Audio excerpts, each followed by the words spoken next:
وَأَمَّا فِي الْمَكَانِ فَمِثْلُ قَوْلِهِ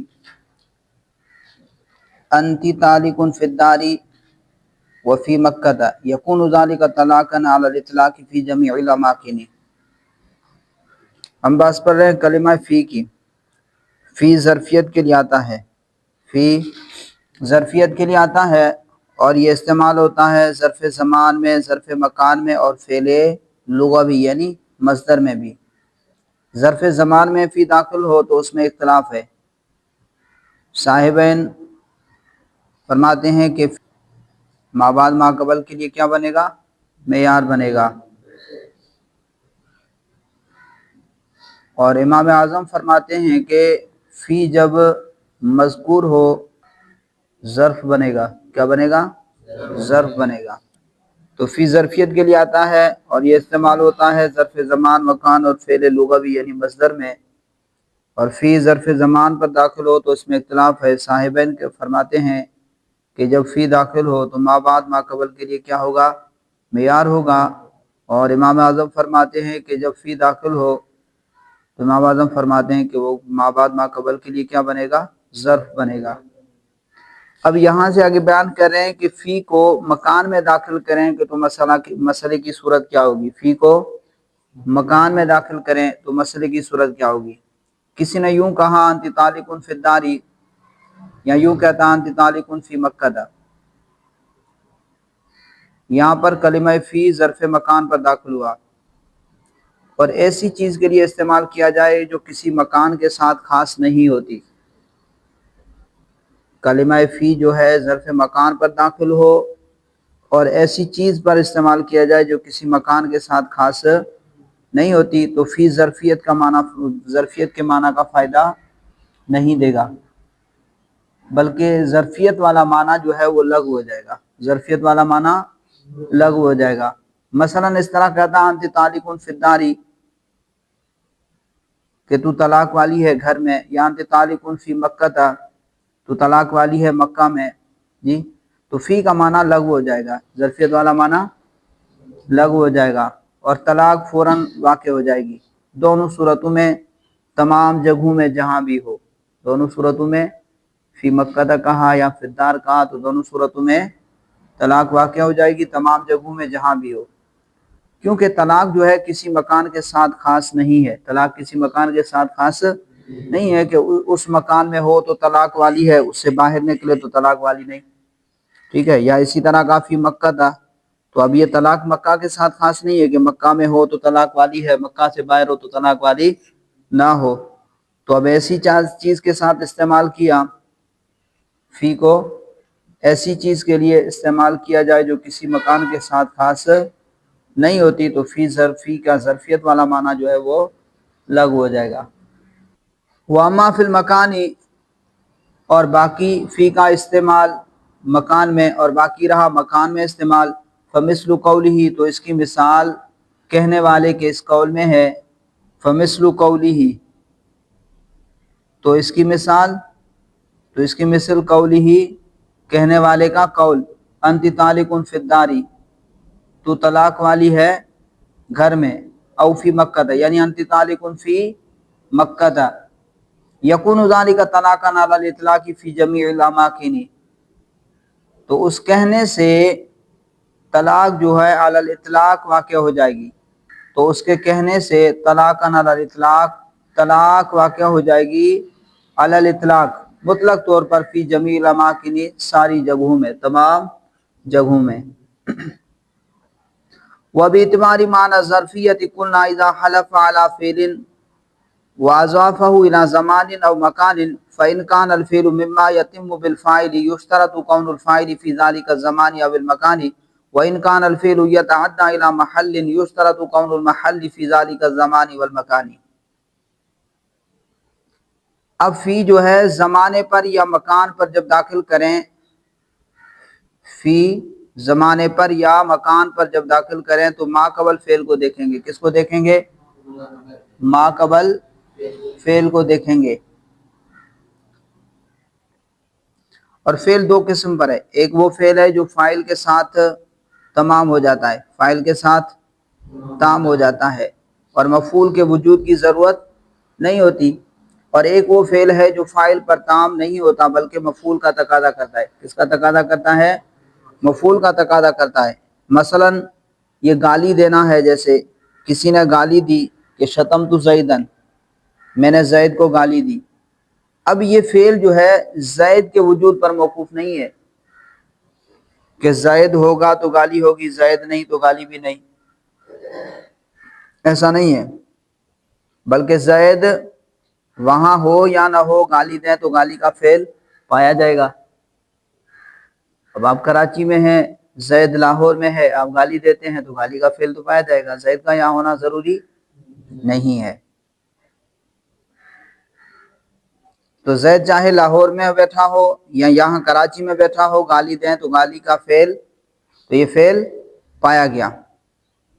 آپ کہہ سکتے ہیں کہ شتمت زیدن، میں نے زید کو گالی دی۔ اور ایک وہ فعل ہے جو مفعول کے وجود کے بغیر پایا ہی نہیں جا سکتا، مثلا جیسے ضرب ہے، ضربت زیدن، میں نے زید کو مارا۔ اب یہ ضرب جو ہے اسی وقت ہوگی جب زید پر ضرب واقع ہو، زید پر ضرب واقع ہو تو ہی آپ کہہ سکتے ہیں نا ضربت زیدن، میں نے زید کو مارا۔ اگر زید لاہور میں ہے اور آپ یہاں کراچی میں بیٹھے ہیں تو آپ ضرب کا فعل کر سکتے ہیں، زید پر نہیں کر سکتے۔ تو زید پر ضرب کا فعل واقع کر ہی نہیں سکتے، تو ضربت زیدن اب صحیح کہنا صحیح نہیں ہے، کیونکہ ضرب ایسا فعل ہے جو مفعول کا تقاضا کرتا ہے، جو مفعول کا تقاضا کرتا ہے، مفعول کے وجود کے بغیر اسی کے وجود کا تحقق نہیں ہو سکتا۔ یہ فعل نحوی کی بات نہیں ہے، ٹھیک ہے، وہ مراد نہیں ہے، یعنی ایسا فعل جو اپنے وقوع میں مفعول کا محتاج نہ ہو، چاہے لفظوں کے اعتبار سے اس کا مفعول آتا ہو یا نہ آتا ہو، ٹھیک ہے، اس کی بات کر رہے ہیں۔ وَبِاعْتِبَارِ مَعْنَى الظَّرْفِيَّةِ قُلْنَا، اور اسی ظرفیت کے معنی کا اعتبار کی وجہ سے ہم نے کہا، اذا حلف علی فعل، جب کوئی آدمی کسی فعل پر قسم کھائے، اذا حلف، جب کسی نے قسم کھائی، علی فعل، کسی فعل پر، واضافہ الی زمان او مکان، اور اس کی اضافت کر دی، اس فعل کی اضافت کر دی زمان یا مکان کی طرف، اس کو منسوب کر دی زمان یا مکان کی طرف۔ اب یہاں سے بیان کر رہے ہیں کہ اگر کسی آدمی کسی فعل پر قسم کھائے اور اس فعل کو زمان یا مکان کی طرف منسوب کر دے، اس فعل کی نسبت کر دے کس کی طرف؟ زمان یا مکان کی طرف، تو اس قسم میں حانث ہونے کے لیے اس فعل کو دیکھا جائے گا۔ کس کو دیکھا جائے گا؟ فعل کو دیکھا جائے گا۔ اگر وہ فعل ان افعال میں سے جو ہے جو فقط فاعل پر تام ہو جاتے ہیں، جو فقط فاعل پر تام ہو جاتے ہیں، مفعول کے محتاج نہیں ہوتے، تو اس صورت میں حانث ہونے کے لیے فاعل کا اس زمان یا مکان میں ہونا ضروری ہے۔ حانث ہونے کے لیے اس زمان یا مکان میں فاعل کا ہونا ضروری ہے، مفعول کا ہونا ضروری، یعنی وہ فعل ان افعال میں سے ہے جو فاعل پر تام ہو جاتے ہیں، مفعول کے محتاج نہیں ہوتے، تو حانث ہونے کے لیے اس زمان یا مکان میں فاعل کا ہونا ضروری ہے۔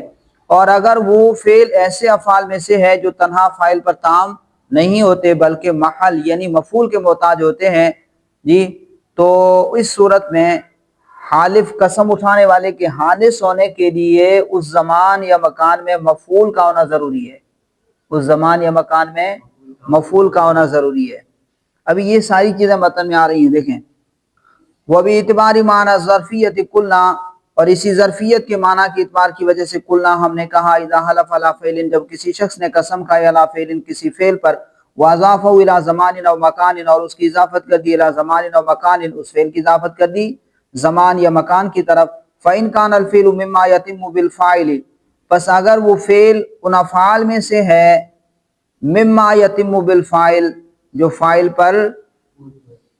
فاعل کے ساتھ تام ہو جاتے ہیں، فإن كان الفعل، پس اگر فعل ہو مما ان افعال میں سے یتم بالفاعل، جو تام ہو جاتے ہیں بالفاعل، فاعل کے ساتھ، یشترط کون الفاعل فی ذلک الزمان والمکان، تو شرط لگائی جائے گی فاعل کے ہونے کی اس زمان یا مکان میں۔ وإن كان الفعل يتعدى إلى محل، اور اگر فعل ہو یعنی ایسے افعال میں سے یتعدی الی محل جو متعدی ہوتے ہیں الی محل محل کی طرف یعنی کسی محل کی طرف یعنی مفعول کی طرف محل یعنی مفعول کی طرف یشترط کون المحل فی ذلک الزمان والمکان تو شرط لگائی جائے گی محل کے ہونے کی محل یعنی مفعول کے ہونے کی فی ذلک الزمان والمکان اس زمان یا مکان میں کسی شخص نے کسی فعل پر قسم کھائی اور اس فعل کی نسبت کسی زمان یا مکان کی طرف کر دی پھر دیکھا جائے گا کہ یہ فعل جو ہے اگر ان افعال میں سے ہے جو فاعل پر صرف کام ہو جاتے ہیں مفعول کے وجود کے محتاج نہیں تو پھر اس زمان یا مکان میں فاعل کا ہونا ضروری ہے اور اگر وہ فعل ان افعال میں سے ہے جو مفعول کے محتاج ہوتے ہیں اور اس فعل کی نسبت کر دی زمان یا مکان کی طرف تو پھر شرط لگائی جائے گی کہ اس مفعول کا اس زمان یا مکان میں ہونا ضروری ہے۔ یہ ساری مثالیں دیں گے تو آپ کو بات سمجھ میں آ جائے گی۔ وَإِنْ كَانَ الْفِعْلُ يَتَعَدَّى إِلَى مَحَلٍ اور اگر فعل ان افعال میں سے ہے اگر فعل ان افعال میں سے ہے اگر فعل ہو یعنی ان افعال میں سے ہو یتعدی الی محل جو کسی محل کی طرف متعدی ہوتا ہو محل یعنی مفعول کی طرف یشترط کون المحل فی ذلک الزمان او المکان تو شرط لگائی جائے گی اس محل کا یعنی مفعول کا اس زمان اور مکان میں ہونے کی۔ لأن الفعل انما يتحقق بأثره وأثره في المحل اس لیے کہ فعل اب دلیل دے رہے ہیں کہ لأن الفعل اس لیے کہ فعل جو ہے انما يتحقق بأثره یہ متحقق ہوتا ہے ثابت ہوتا ہے فعل جو ہے متحقق ہوتا ہے اپنے اثر کے ساتھ وأثره في المحل اور اس کا اثر کس پر ہوتا ہے محل میں پایا جاتا ہے اس کا اثر کہاں پایا جاتا ہے محل میں پایا جاتا ہے اسی وجہ سے کہ اثر کے بدلنے سے فعل بھی بدل جاتا ہے اثر کے بدلنے سے فعل بھی بدل جاتا ہے جیسے آپ نے کسی آدمی کو 2-4 ڈنڈے لگائے خون نہیں نکلا تو اس کو کہیں گے ضرب اس کو کیا کہیں گے ضرب مار اور اگر آپ نے اس کو 2-4 ڈنڈے لگائے سر پھوڑ دیا یا خون نکل آیا جسم سے تو یہ کہلائے گا زخمی کرنا شج یہ کیا کہلائے گا شج اور اگر اس کو سخت مار دی ایسا مارا کہ تھوڑی دیر کے بعد وہ دنیا سے کوچ کر گیا تو اب اس کو کہیں گے قتل کرنا کیا کہیں گے قتل کرنا تو فعل کے بدلنے سے اس کا نام بھی بدل جاتا ہے اثر کے بدلنے سے فعل بھی بدل جاتا ہے اس کا نام بھی بدل جاتا ہے لأن الفعل اس لیے کہ فعل انما يتحقق بأثره یہ متحقق ہوتا ہے اپنے اثر کے ساتھ وأثره في المحل اور اس کا اثر جو ہے وہ محل میں پایا جاتا ہے یعنی مفعول میں۔ قال محمد رحمہ اللہ فی الجامع الکبیر امام محمد علیہ الرحمہ نے جامع کبیر میں فرمایا اذا قال جب کسی شخص نے کہا ان شتمتک فی المسجد فکذا اب مثال دے رہے ہیں کہ اگر کسی شخص نے قسم اٹھائی اور یوں کہا کہ ان شتمتک فی المسجد اگر میں تجھے گالی دوں مسجد میں فعبدی حر تو میرا غلام آزاد ہے۔ اب اس مثال میں اس نے فعل شتم پر قسم اٹھائی ہے گالی دینے پر قسم اٹھائی ہے اور فعل شتم کی اضافت کس کی طرف کر دی مسجد کی طرف مکان کی طرف اور یہ فعل فقط فاعل پر تام ہو جاتا ہے فعل فقط تام ہو جاتا ہے یہ فعل فقط فاعل پر تام ہو جاتا ہے مفعول کا محتاج نہیں ہے تو اصول کے مطابق قسم اٹھانے والے کے حانث ہونے کے لیے شاتم کا مسجد میں ہونا ضروری ہے گالی دینے والے کا مسجد میں ہونا ضروری ہے تو اگر شاتم جو ہے مسجد میں گالی دیتا ہے جی اور مشتوم جو ہے مسجد کے اندر ہو یا باہر ہو تو شاتم حانث ہو جائے گا گالی دینے والا حانث ہو جائے گا اور اگر مشتوم مسجد میں ہو اور شاتم مسجد کے باہر ہو تو گالی سے حانث نہیں ہوگا شاتم حانث نہیں ہوگا۔ اذا قالا جب کسی شخص نے کہا ان شتمتک اگر میں تجھے گالی دوں فی المسجد مسجد میں فقذا یعنی فعبدی حر تو میرا غلام آزاد ہے فشتمہ وهو فی المسجد اور اس نے اس کو گالی دی اس حال میں کہ وہ مسجد میں تھا والمشتوم خارج المسجد اور مشتوم جس کو گالی دی گئی جس کو گالی دی وہ مسجد سے باہر ہے یحنسو تو وہ حانث ہو جائے گا ولو کان الشاتم خارج المسجد والمشتوم فی المسجد، اور اگر شاتم مسجد سے باہر ہو، مسجد سے خارج ہو، والمشتوم فی المسجد، اور مشتوم جس کو گالی دی گئی وہ مسجد میں ہے، لا ینس، تو وہ ہانس نہیں ہوگا۔ آسان مسائل ہیں، دیکھتے جائیے۔ ولو قال ان ضربتک او شجرتک فی المسجد فکذا، اگر کسی نے کہا کہ اگر میں تجھے ماروں، ان ضربتک، اگر میں تجھے ماروں فی المسجد، مسجد میں، فعبدی حرن، یا یوں کا او شجرتک، اگر میں تجھے زخمی کروں فی المسجد، مسجد میں، فعبدی حرن، تو میرا غلام آزاد ہے۔ تو کہا میں اگر تجھے مسجد میں ماروں تو میرا غلام آزاد ہے۔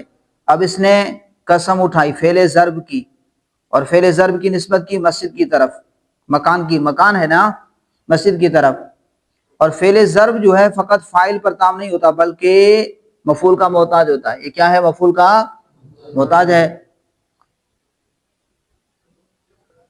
لہذا قسم اٹھانے والے کے حادث ہونے کے لیے مضروب کا مسجد میں ہونا ضروری ہے، مفعول کا مسجد میں ہونا ضروری ہے۔ اب اگر مضروب مسجد میں ہو اور ضارب مسجد کے اندر ہو یا باہر ہو، تو وقوع فعل ضرب پر جیسے ہی ضرب پائی جائے گی تو ضارب کیا ہو جائے گا؟ حانث ہو جائے گا۔ مضروب مسجد میں ہو تو ضارب حانث ہو جائے گا۔ ضارب سمجھتے ہو؟ مارنے والا، جی۔ اور اگر ضارب جو ہے ضرب کے وقت جو ہے مسجد میں ہو اور مضروب مسجد سے باہر ہو تو پھر ضارب حانث نہیں ہوگا، قسم اٹھانے والا حانث نہیں ہوگا۔ وَلَوْ قَالَ إِن ضَرَبْتُكَ، یا یوں کہا ان شجرتک فی المسجد فعبدی حر، اگر میں تجھے مسجد میں زخمی کروں تو میرا غلام آزاد ہے۔ اب اس نے فعل شج پر قسم اٹھائی ہے اور فعل شج کی اضافت کر دی مکان کی طرف، اور یہ فعل شج فقط فاعل پر تام نہیں ہوتا بلکہ مفعول کا محتاج ہوتا ہے۔ تو اب قسم اٹھانے والے کے حانث ہونے کے لیے مسجوج کا مسجد میں ہونا ضروری ہے، مفعول کا مسجد میں ہونا ضروری ہے۔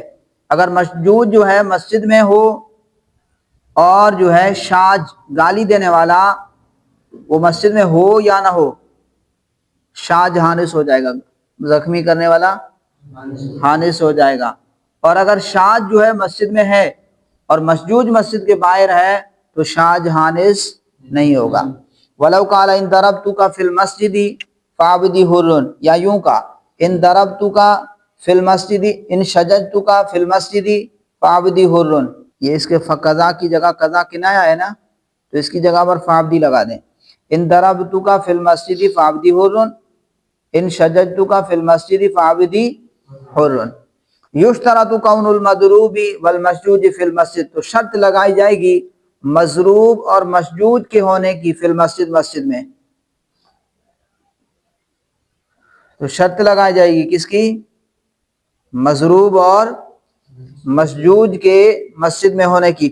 ولا یشترط کون الضارب والشاج فیہ، اور شرط نہیں لگائی جائے گی ضارب اور شاج کے فیہ اس میں ہونے کی، یعنی مسجد میں ہونے کی شاج اور ضارب کے ہونے کی شرط نہیں لگائی جائے گی۔ ولو قال ان قتلتک فی یوم الخمیس فکذا، اگر اس نے کہا کہ اگر میں نے تجھے قتل کیا جمعرات کے دن فعبدی حر، تو میرا غلام کیا ہے؟ آزاد ہے۔ اب اس میں مثال میں انہوں نے قسم اٹھائی ہے فعل قتل پر، اور فعل قتل کی اضافت کر دی خمیس زمان کی طرف، یوم الخمیس زمان کی طرف، اور یہ فعل فقط فاعل پر تام نہیں ہوتا بلکہ مفعول کا محتاج ہوتا ہے۔ تو اب حانث ہونے کے لیے مفعول کا یوم خمیس میں قتل ہونا ضروری ہے، ٹھیک ہے۔ اگر وہ اس کو زخمی منگل کے دن کرے اور وہ جمعرات کے دن مر جائے تو قاتل حانث ہو جائے گا، اگر وہ اس کو جمعرات کو زخمی کرے اور جمعے کو مر جائے تو قاتل حانث نہیں ہوگا۔ ولو قال، اگر کسی نے یوں کہا ان قتلتک فی یوم الخمیس، اگر میں تجھے جمعرات کے دن قتل کروں، فقضا یعنی فعبدی حر، تو میرا غلام آزاد ہے، فجرحہ قبل یوم الخمیس، تو اس نے اس کو زخمی کر دیا جمعرات سے پہلے، خمیس کے دن سے پہلے، ومات یوم الخمیس، اور وہ مر گیا جمعے کے دن، وہ مرا کس دن؟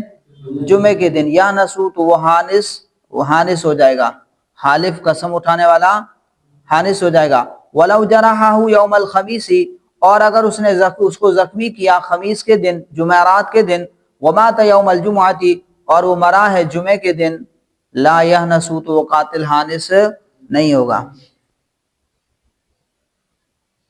ولو دخلت الکلمۃ فی الفعل تفید معنی الشرط، اور اگر فی کلمہ فی جو ہے داخل ہو فعل میں، فعل سے مراد فعل لغوی یعنی مصدر پر، تفید معنی شرط تو یہ شرط کے معنی کا فائدہ دے گا۔ کس کا معنی دے گا؟ شرط کے معنی کا فائدہ دے گا۔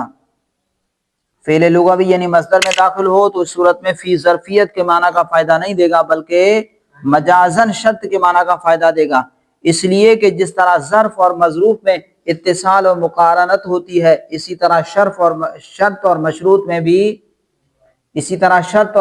میں بھی مقارنت اور اتصال ہوتا ہے۔ وَلَوْ دَخَلَتِ الْكَلِمَةُ فِي الْفِعْلِ، اور اگر کلمہ فی فعل لغوی یعنی مصدر پر داخل ہو، تفید معنی شرط تو یہ شرط کے معنی کا فائدہ دیتا ہے۔ قال محمد رحمہ اللہ تعالی، امام محمد علیہ الرحمہ نے فرمایا، اذا قال انت طالق فی دخولک الدار، جب کسی شخص نے اپنی بیوی سے کہا انت طالق، تو طلاق والی ہے، فی دخولک الدار، اپنے گھر میں داخلے پر۔ اب یہاں پر دیکھیں کسی نے اپنی بیوی سے کہا انت طالق فی دخولک الدار، فی کو کس پر داخل کیا؟ مصدر پر۔ تو گھر میں داخل ہونے والی، تو طلاق والی ہے گھر میں داخل ہونے پر۔ اب یہاں فی مصدر پر داخل ہے اور دخول ما قبل کے لیے ظرف بھی نہیں بن سکتا، اس لیے کہ فی ظرفیت کے لیے نہیں ہوگا بلکہ شرط کا فائدہ دے گا۔ تو مطلب یہ ہوگا کہ انت طالق ان دخلت الدار، انت طالق ان دخلت الدار، گویا اس نے طلاق کو دخول دار کے ساتھ معلق کر دیا، لہذا دخول دار سے پہلے طلاق واقع نہیں ہوگی۔ قال محمد رحمہ اللہ، امام محمد علیہ الرحمہ نے فرمایا، اذا قال، جب کسی شخص نے کہا اپنی بیوی سے انت طالق، تو طلاق والی ہے، فی دخولک الدار، گھر میں دخول پر، گھر میں داخل ہونے پر، فہو بمعنی الشرط، تو یہاں پر فی کس معنی میں ہوگا؟ شرط کے معنی میں ہوگا۔ فلا یقع الطلاق قبل دخول الدار، تو طلاق واقع نہیں ہوگی، طلاق واقع نہیں ہوگی دخول دار سے پہلے۔